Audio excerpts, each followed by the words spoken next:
Good morning friend. आजची सुरुवात सकाळच्या चहापासून झाली. आज थोडं मला बरं नव्हतं, कालपासूनच बरं नाही आहे. चहा वगैरे घेतला, थोडं अंग टाकलं, यांना वाटलं आज हिला बरं वाटत नाही आहे म्हणून ते बोलले स्वयंपाक वगैरे काही करू नको. त्यांनी बिर्याणी ऑर्डर केली. तशी पण पोरांना बिर्याणी आवडते. त्यांनी बिर्याणी ऑर्डर केली, आम्ही बिर्याणी वगैरे खाल्ली. दुपारचा आराम वगैरे केला. मग ताई आली, ताईने थोडेफार कामं करू लागले. असा बिछाना वगैरे धुतला. ती उद्या जाणार आहे पुण्यावाली ताई.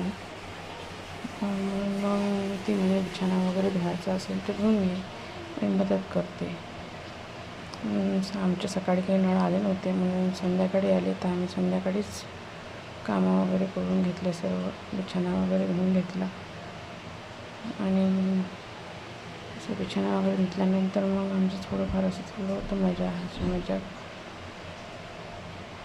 बिछाना वगैरे धुवून झालं, वाळत वगैरे टाकला. नंतर मग संध्याकाळी माझ्या छोटा भाऊ आला, त्यांनी पाणीपुरी वगैरे आणली. पाणीपुरी पार्टी वगैरे झाली आणि हे पण आले होते, यांनी पण पाणीपुरी वगैरे खाल्ली आणि हे आमचा व्हिडिओ काढत होते. त्यांचं पूर्ण फोकस माझ्याकडेच होतं, किती खाते पाणीपुरी म्हणून. असं त्यांना म्हणते की सर्वांचा काळा माझ्या एकटीचाच कशाला काढताय, असं व्हिडिओ काढणं चालू होतं. आमचं बोलणं चालू होतं, हसणं बोलणं वगैरे सर्वच चालू होतं. पोरं आणि स्वरा आणि जान्हवी तर चांगल्याच बसल्या खायला. असा आजचा दिवस होता. भेटू उद्या. बाय.